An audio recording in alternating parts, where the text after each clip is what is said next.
Retro. Hey, this is Lauren Mary Kim, and I'm the stunt double for Ahsoka Tano in Clone Wars and the armorer in The Mandalorian. You're listening to Dennis and Jay on Podcast Stardust. This is the way.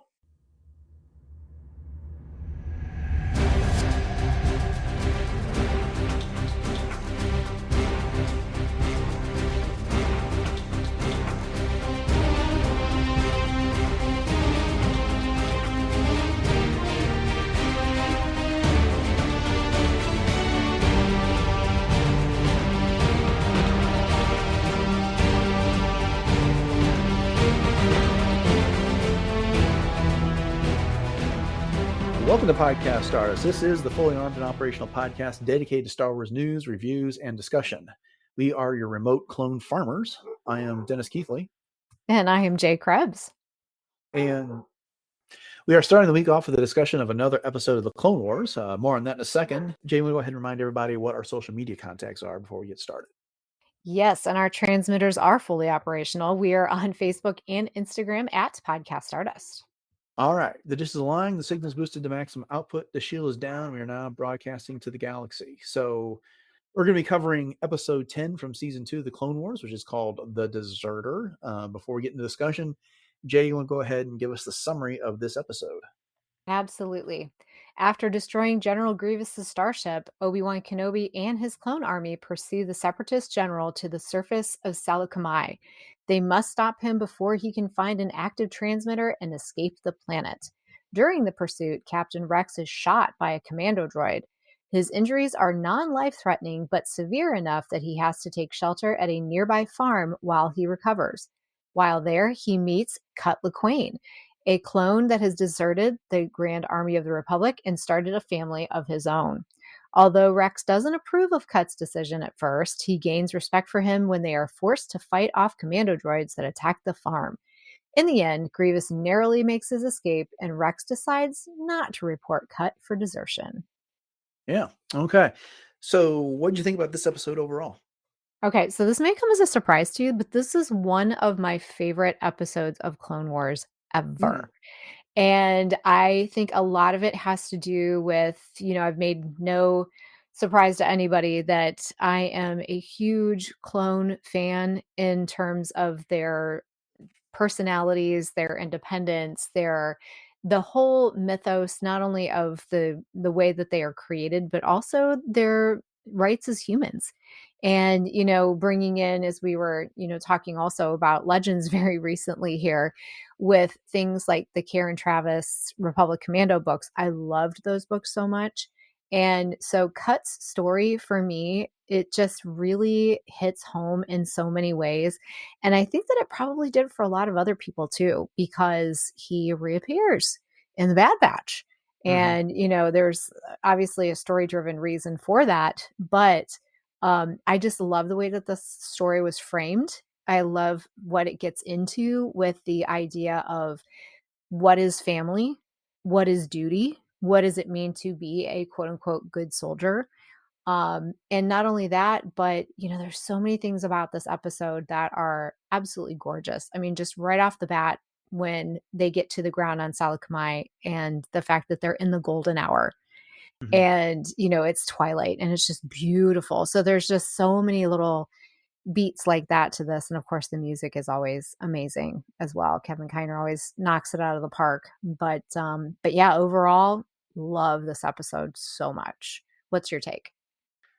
Well, what I've discovered as we've been doing this rewatch is that how many really excellent episodes of the Clone Wars there are. And this one is no exception to this. Would I rank it as one of my favorites? I don't know that I necessarily say that, but it is a really outstanding episode of the show, and I liked it a lot. And when I watched this series the first time, one of the reasons I was watching is I want to see cool Jedi action. I want to see the clones doing stuff. I want to see General Grievous doing stuff like that. And so occasionally the message would get lost on me. The discussion that they're having, Rex and Lawquane are having here about, being able to choose your own path and that type of stuff. But it's the rewatches that, you've had an opportunity to enjoy all the eye candy, and now you're getting an opportunity to really dive a bit into what the episode really stands for. that makes this great on this one. And frankly, there's a lot of things that I had assumptions about on this episode that proved not to be true. Well, I don't want to say there's a lot of things, but there's a few things, anyways, that when I kind of did some research on this, and we'll get to that as we get through our discussion here. I want to talk about General Grievous and Obi-Wan's pursuit of him first, because although important and it does have a significant amount of screen time, it is the less significant storyline of this episode. I mean, that's my take. Do you agree? Oh, no, I totally agree. Yeah. I mean, it's kind of the backdrop for what Rex and Lawquane are going to do there. But we had to see in the last episode, Obi-Wan came with this entire plan to rescue Master Ethkoth and then capture General Grievous. And things, of course, did not go according to plan. Both Obi-Wan's cruiser and Grievous's ship get destroyed, and he gets onto a transport and then into an escape pod, and they crash here on Seleucami. And so Obi-Wan is desperate to capture him before he can get off world. And I mean, I'm not sure that I've seen this type of determination out of Obi-Wan anywhere else. Yes, I've seen him be determined, but he is really laser focused and desperate to capture Grievous in this episode. That really stood out to me. Yes, and desperate is the word that I would definitely use to describe it as well. I mean, he's hanging on by, I think, what he feels like is his last thread in a lot of ways. And he just keeps slipping through his fingers and slipping through his fingers. And even, when he's just almost right there and he sees that transport just taking off. I mean, and you get that shot from the back of Obi-Wan, and he just hangs his head and almost just, does the pounding of the fist kind of thing, and we're right back to where we started. And he almost had him too. I mean, he was so close.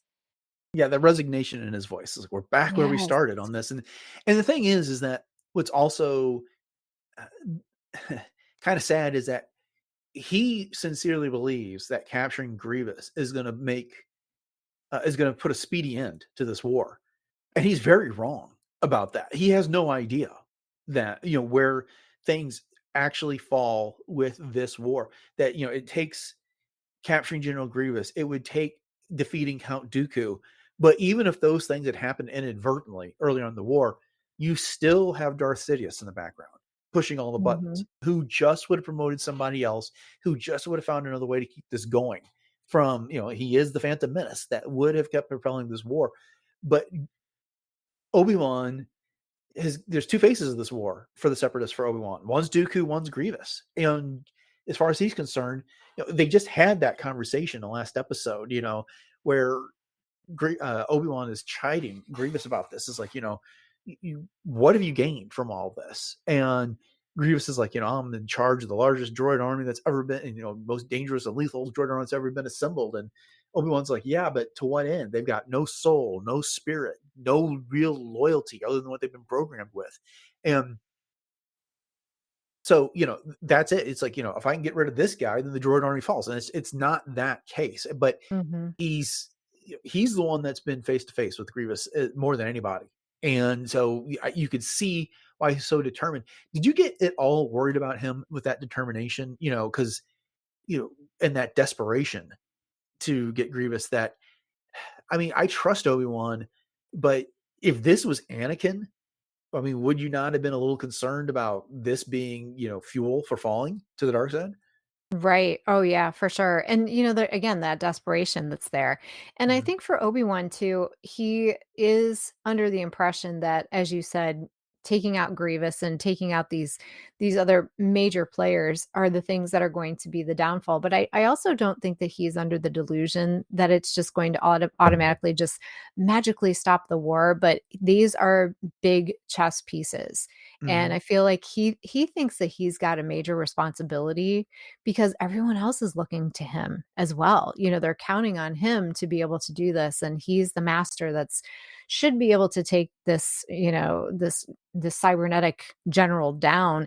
But yeah, I mean, he is a little, I wouldn't use the word manic, but he's a little unbalanced for Obi-Wan, and it's uncharacteristic for him. Yeah, no doubt. I think my point is that he believes what's being presented to them, that the war on this is driven by Dooku and Grievous, and to an extent, he's right. They are major pieces. There's no doubt about that. But the what he doesn't know is what we know as an audience, that it's not ultimately Grievous and Dooku that are going to put in that you have to worry about. There's this other Sith Lord out there that Mm-hmm. engineered this entire thing. So while he's frustrated, it's by the turn of events here, it's kind of like, take take Celeste, Obi-Wan, that would have been a huge move, but you ultimately really haven't shortened the war by Mm-hmm. not getting Grievous here. Okay, Yes. let's move on here. So Obi-Wan's divided up the forces a little bit, and he sent Rex out. Kind of interesting. It's Rex reporting to Obi-Wan as opposed to Anakin. Usually that's the pairing when it comes Mm-hmm. to Rex and a Jedi, and Ahsoka after Anakin. That's the other big pairing. But um, while they're out kind of patrolling, looking for these escape pods that might have transmitters on them, a couple of Republic commandos, not Republic, droid commandos, commando droids, get the drop on Rex and they shoot him in the shoulder. As you said in the summary, it's a non lethal shot, but he's in no condition to continue the pursuit. And they find this farm that is under, at first glance, the control of a Twi'lek named Sue. And she's not too happy to see them, but they say, hey, look, he's sore. We just, he's injured. We just need a place to store him. We'll stay out of your way. And so she relents, even brings them food under all this. What'd you think, before we get into Cut's relationship and discussions with Rex, what'd you think about Sue and her children, Jack and Shia? Well, of course, as we find out later in the episode, she is married to Cut. So you can look back on this and think to yourself, well, honestly, she's trying to protect her homestead because Mhm. these clones that are coming in there, she knows are going to be a threat to, reporting Cut and potentially taking him away from their family.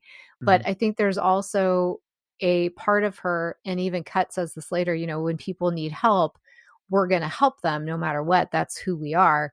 And for Sue, that's part of her value system, is that she's going to help people no matter what they need, as much as she can do without putting herself at risk.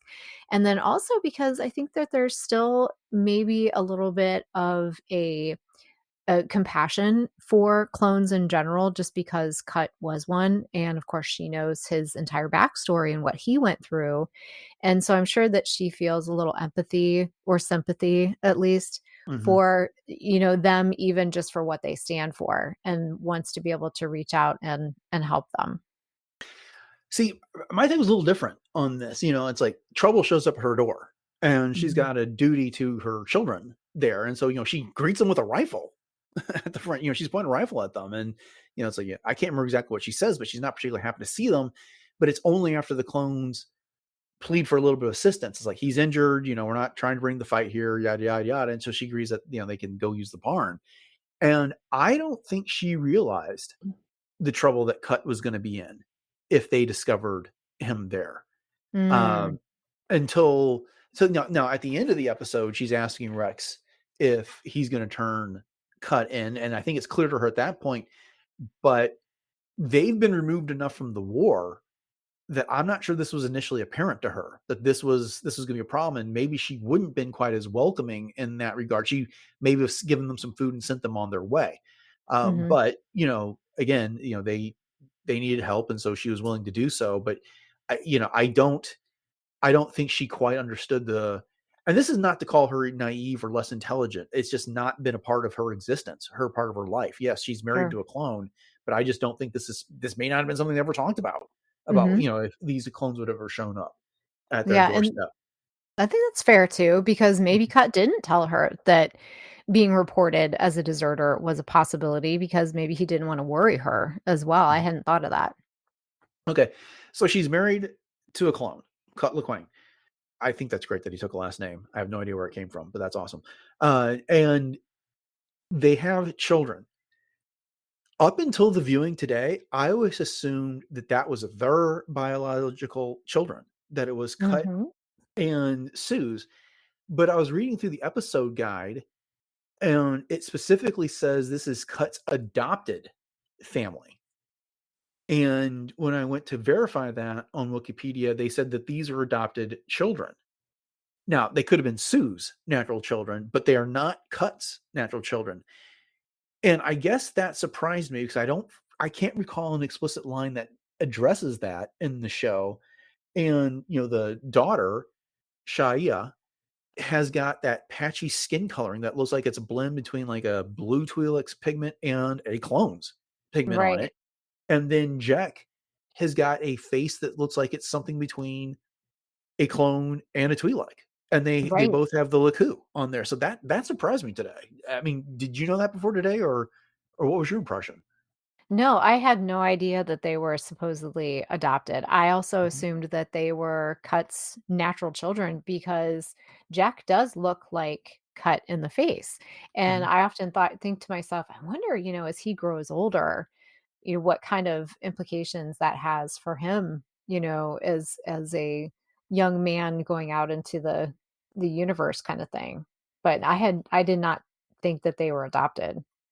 Yeah, like I said, that surprised me. But then I started thinking about some more, and it started to make a little more sense because okay, the when would Cut tells a story later in this episode about how his transport got ambushed by a couple of separatist gunships after the Battle of Geonosis, and that's when he left the clone army.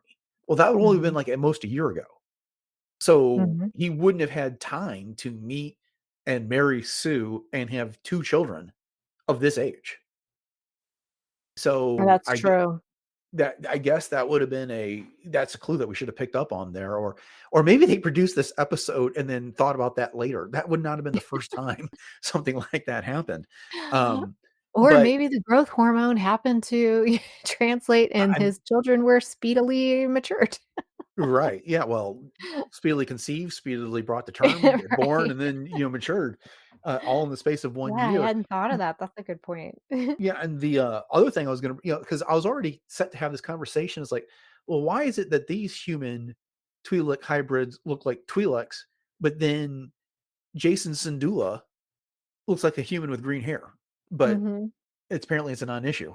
So I don't know. It's just I was had a completely different set of notes ready to go for a discussion that we're not actually have at this point. So Well, I think the answer to that would have just been simply, it's the way the genes fall, kind of yeah, like whether you have blonde hair or blue eyes or yeah. Laku or whatever. Yeah. Well, again, surprise of the day. But so later in the Yeah. episode, when Rex is sleeping in the farm, he gets woken by the Obi that's there. And Mhm. then that's when he meets Cut and he realizes he's dealing with a deserter. And there's a lot of back and forth there. And initially, Rex is, I don't want to necessarily say disgusted because that's, I think, an awfully strong word, but where he clearly does not approve of the decision that Cut has made to abandon the clone army and then take up on a life of his own. He even says, to him that you swore an oath to the Republic here, but he's willing to listen. And now part of that may have been his circumstances that he was injured here. But what did you think about Rex's reaction to meeting Cut? Yeah, well, I think initially, as you said, he was very surprised to find a deserter, number one. Mhm. And the fact that he was living this life of this completely different family type thing, I think really took Rex for a loop. He didn't expect that to be the case.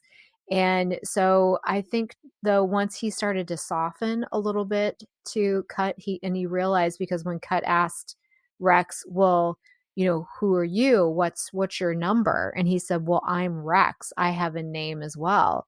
He says, oh, I can't remember his exact words, but Cut was basically saying, well, why do you, say you have a name? And Rex said, well, I don't know. I guess the commanders thought that it would be more Mhm. efficient than a number. So he's giving it right back to him. So I think that Rex was able to not agree with, but maybe at least understand why Cut made the decision that he did. And, as much as it was bred into Rex that this was his duty, again, it goes back to that good soldiers follow orders kind of thing. Mhm. And, for Rex, this was just a way of thinking that he really never been challenged with. So it was a very new thing for him. Yeah. It you're right. Yeah, because it would never occur to Rex that he has any other option other than to be a soldier for the Grand Army of the Republic, for the Clone Army here. And Cut's like, it's my life. Why don't I get a choice? And even when Rex says, well, you swore an oath to the Republic, it's like, well, did he have a choice other than to swear that oath to the Republic? What if he didn't? Or the Mhm. Kaminoans going to let him go? No, they were going to dispose of him and use that material to make another clone along the way. There is no choice in all of that. So, the other thing is that it occurred to me when watching this today is that when Obi-Wan goes to Kamino and he meets with Tanway and Lama Su, and they're talking about how the clones have been genetically altered so they're not as rebellious as Jango Fett is, and that Mhm. they're a little bit more willing to follow orders and stuff like that. That clearly didn't take with Cut. That kind of slipped through. This is a clone that was able to override that part of the genetic program that they gave him and make his own decision. And I think the result is, and what we'll see a little bit with this episode, and it's a bit understated, is how different than the clones are actually from the droids, because both of them were created for a purpose. The droids were created to fight a war on behalf of the separatists in place of the everyday person. The clones were genetically created to fight a war on behalf of the Republic in the place of an everyday person. But at the same time, they're still people on Right. this. And you get everything that comes with a person when you're dealing with a clone, no matter how much they tried to alter a little bit so that they wouldn't be as independent thinking and be more willing to take orders. Right, right. And there's a few points that it makes me think about as you were saying some of those things. And one of those goes back to the whole idea of these little Twi'leks, and Twi'lek human hybrid kind of things, and the way Mhm. that the genes fall and everything like that. Well, we know things like there are the blonde variants of the clones. I mean, Rex is one of them. We also have Omega. We have Cut, who has kind of a reddish brown hair. There's Mhm. been clones with blue eyes. So, what's to say that there is a different chemical makeup, if you will, of problem solving and decision making, even in the frontal lobe kind of thing. But I think for Cut, what it comes down to, because Rex was very at first kind of adamant that Cut was a coward. He Right. deserted because he was a coward. Well, once Cut really explained to Rex that he left because he realized how much his life didn't mean, that he wanted to give his life meaning.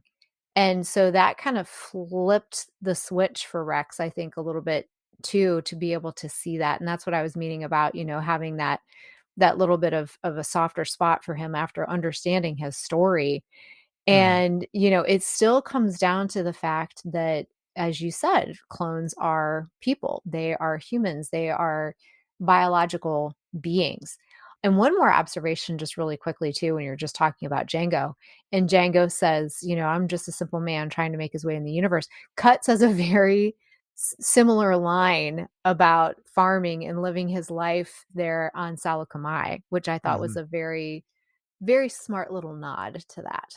Yeah. See, I think the other thing is with some of the genetic programming that Rex has gone through is that it never occurs to him that any clone would want any type of a different life. They Right. the for them it's like they have this purpose, and we see it a number of times. The mission always comes first, and they're willing to put themselves in the line of fire to in place of the Jedi. And they do have a survival instinct. They just don't recklessly throw their lives away, but they understand their purpose in all of this. And so for a clone to reject that is a completely foreign and alien concept to Rex. It's like, what do you mean you want some other type of life? That's that it's not, and I don't think it's fair to necessarily blame Rex for being like closed minded. That's part of the genetic engineering that came for these clones. Right, That, right. that they went through. And to your point, some of the there's been enough variations that we get a clone here that thinks differently and for himself. And for all of the modifications that the Kaminoans made to the clones, they still made them independent thinkers. And that's the advantage there, that they can be creative, unlike the droids in all of this. And that's what makes them superior to the droids, even though they can't be repaired and they take longer to mature and make than a droid does. They should be superior on the battlefield for that reason. But anyways, moving on here, I think we kind of covered Cut's decision to defect. They have a lot of this conversation over a game of Dejarik here. And this is the first time this has shown up in the Clone Wars, and the episode featurette was all about this. Yes. And did you get to watch it this time? I did. Yes, it was Yeah. so fun to watch. Yeah, just Dave Filoni geeking out about recreating the Dejarik table, and how in the end they replicated the stop animation movement. And he's like, he goes, I just knew that George Lucas would say, well, you had the technology to make it smoother, so why didn't you? Right. And the thing is, like, Dave, in talking about this, was the voice of the fan. It's like, yeah, we could have, but you don't understand how much we love it the way it was. And so we don't want to fix it. We like it the way it is. And in that moment, it made me kind of appreciate the whole discussion of which do you prefer, the original version of the movie versus the special edition of the movie better. Sure. I've always been one for, I love these movies, but I also loved all the attempts that they've made to actually improve them. But the way he said that just gave me a new kind of appreciation for those that prefer the original versions, inferior as they may be, with the way they were created. And also made me kind of think of when we were talking about like magic, Phil Tippett and Rob Coleman talking about the way that, or mainly Rob Coleman, talking about how they would like mimic the Yoda's ear waggle, because that was the performance that Frank Oz gave Yoda, because his hand would get tired and like that. And so, they kept that in when they were doing a digital version of Yoda, because that's the way Yoda moves. Exactly. And those are the kind of details that I think thrive in fandom in such a way that, as you said, Dave Filoni just really paid a lot of respect to that. And that's one of the reasons why it's so great that Dave does what he does, because he gets it as a fan and he brings that to the screen. Right. So revisiting this whole concept of family here for a second, Cut Lawquane is devoted to his family. That is his purpose. That's what he tells Rex, is that, that's his higher calling. That's what he swore loyalty to. And I think that's one of the things that gets to Rex. Like, for him, the family is the clones, the other clones. He calls them his brothers. That's my family and all of this. And again, kind of jumping back and forth between topics here, but another distinguishing feature between the clones and the droids. The droids don't really have any loyalty to one another there. I mean, Grievous has absolutely no loyalty when it comes to any of the battle droids. We see him slice one in half because he feels like it's complaining too much because its power cells are getting depleted here in this episode.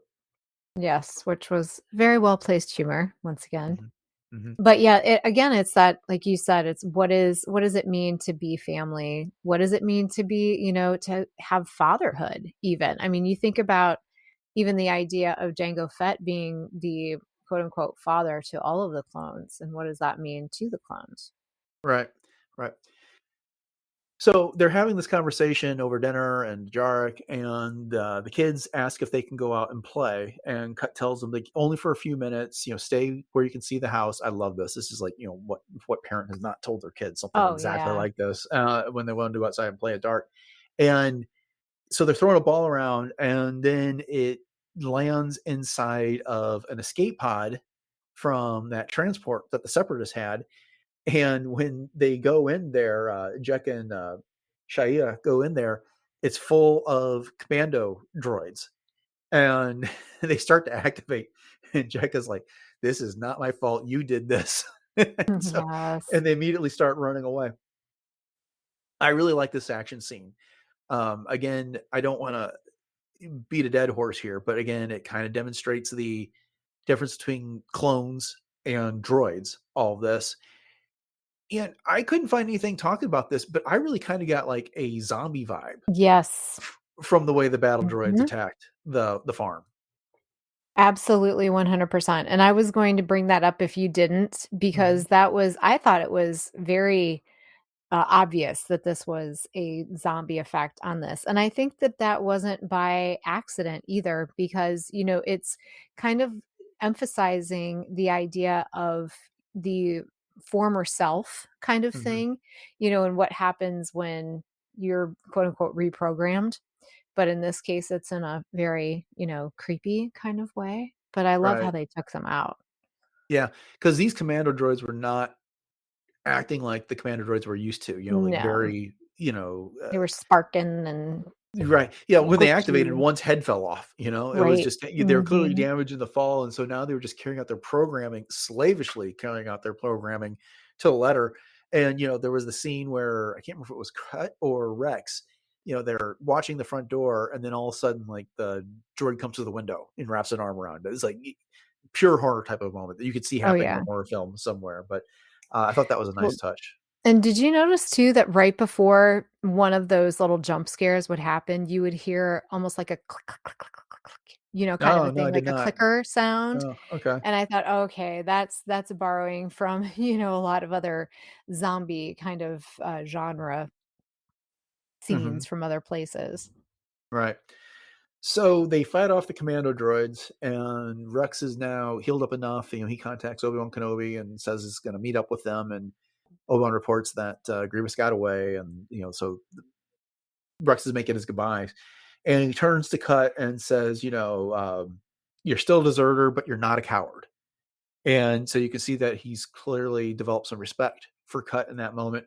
And then when Sue says, "Are you going to report my husband?" He said, "Well, I have a duty to do so, but I had a lot of injuries, so I may not remember all of this quite I correctly." love Uh, that.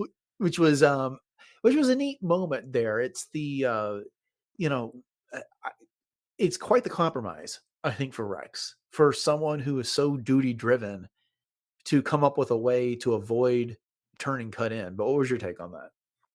Yeah, I mean, and again, I think just getting to know Cut on such a personal level and seeing the way that he interacted with his kids and, back to the little dinner scene when they're playing at the Jark table and everything. I mean, Rex even points out what a great dad he is. And Rex even starts kind of talking about children.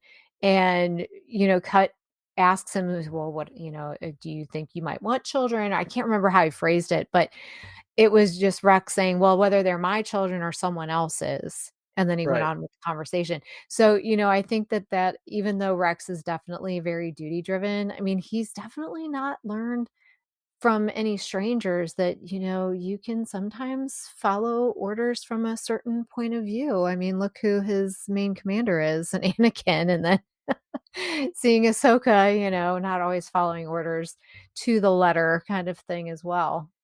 Yeah, and I think that there's the other difference here is that Cut's desertion didn't jeopardize anything. Where he didn't, when Cut told the story, he was on his transport. It got ambushed by a couple of separatist battleships. They got shot down, and then the droids started showing up and shooting all the survivors. And so he ran. And as you talking about earlier, that's when he realized that his life didn't really mean anything here. And so it's not like he left in the middle of a battle. It's not like he Mhm. left in a position that caused anybody to endanger a mission, there, and put anyone else in any additional danger. The danger, in quotes, is that by allowing this deserter, the Republic could be argued to be encouraging that type of behavior from the rest of their Mm, clones. But who mhm. needs to know? It's not like this is a big Right. public thing in this situation. So um, Rex made, I think, the decision that we all wanted to make and the decision we can all support. But I also kind of think he had a luxury where this wasn't some notorious deserter that everybody knew about. And he had nothing there to force his hand, is what I'm saying. Truly. Yeah, and I mean, Cut just wanted to be left alone, Right. as you said. I mean, he wasn't doing anybody any harm. He wasn't getting in the middle of anything. He wasn't causing a ruckus or, going out and trying to fight for the rights of other clones to be independent. It was just he just wanted to be left alone, and that Yeah. was it. Yeah, he chose his life. He didn't want to be a soldier. Yep. He figured out something else to do that meant more to him. So more power to him. Okay.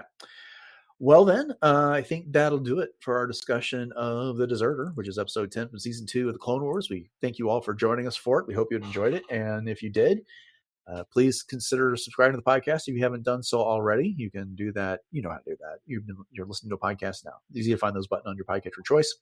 And once you've done that, we greatly appreciate it if you could rate, review, those type of things for the show. That helps others find us. And if you want more episodes of Podcast Stars beyond what your podcatcher is likely to carry, head over to retrozapp.com where you can find the entire back catalog of the show. All previous 905 episodes. We got a lot of things we talked about, plenty more episodes of the Clone Wars, including season 7. We did that because, well, we did those as it came out.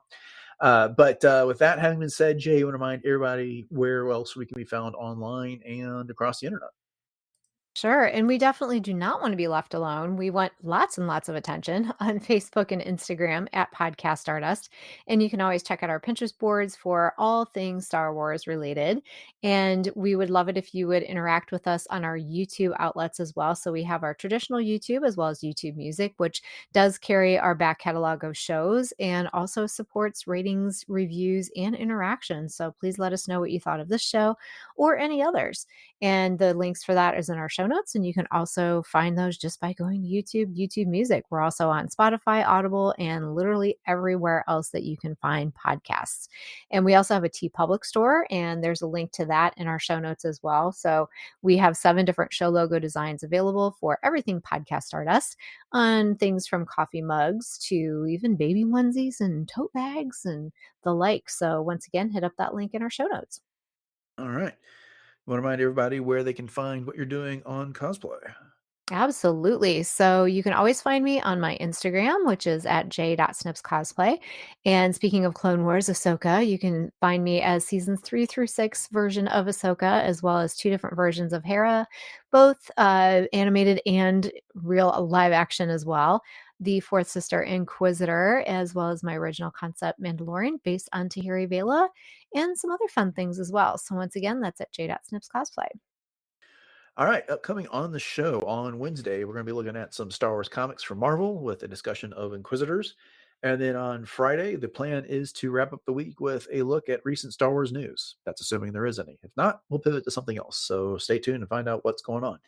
But with that, just I want to say again, thanks for listening to episode 906 of Podcast Stardust, everyone. Have a great week. And until next time, may the Force be with you.